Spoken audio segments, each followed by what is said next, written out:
যুধিষ্ঠির বলিলেন, হে বাসুদেব, আপনাকে নমস্কার। আপনি অনুগ্রহপূর্বক আমার নিকট চৈত্র মাসের শুক্লপক্ষী একাদশীর মহিমা কি তাহা বর্ণনা করুন।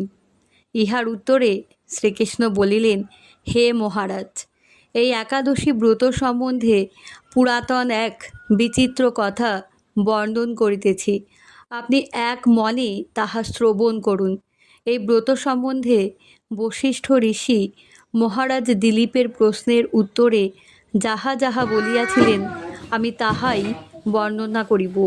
ঋষি বশিষ্ঠ বলিলেন, হে মহারাজ, চৈত্র মাসের শুক্লপক্ষে একাদশীর নাম কামদা। ওই তিথি পুণ্যতমা ও পাপরূপ কাষ্ঠসমূহের দাবাগ্নি স্বরূপ। এই একাদশী পাপগ্নি ও পুণ্যদায়িনী।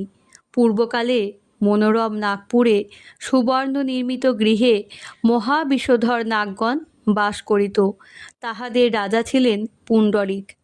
গন্ধর্ব, কিন্নর ও অপ্সরাগণ কর্তৃক সেবিত সেই পুরী মধ্যে অপ্সরা শ্রেষ্ঠা ললিতা ও ললিত নামক গন্ধর্ব স্বামী স্ত্রী রূপে ধনধান্যে পূর্ণ এক গৃহে পরম সুখে কালাতিপাত করিত।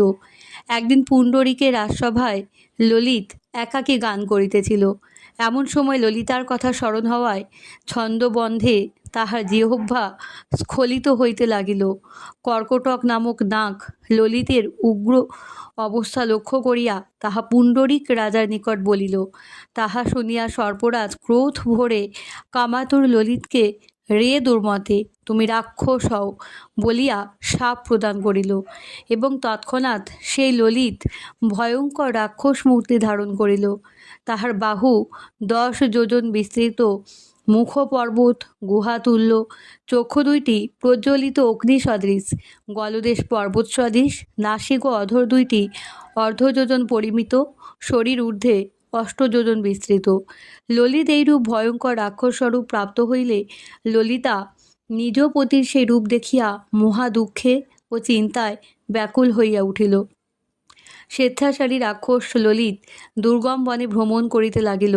ললিতা তাহার সঙ্গ ত্যাগ করিল না। ললিত নির্দয়ভাবে মনুষ্য ভক্ষণ করিত। এই পাপের ফলে তাহার মনে বিন্দুমাত্র শান্তি ছিল না। পতির সেই দুরবস্থা দর্শনে ব্যথিতা হইয়া ললিতা রোদন করিতে করিতে গভীর বনে প্রবেশ করিল। একদিন ললিতা বহু কৌতুকপূর্ণক বিন্ধ্য পর্বতে উপস্থিত হইল। তথায় ঋষ্যশৃঙ্গ মুনির আশ্রম দর্শন করিয়া মুনির সহিত সাক্ষাৎ করিল এবং তাহার চরণে প্রণামপূর্বক অবনত মস্তকে দণ্ডায়মান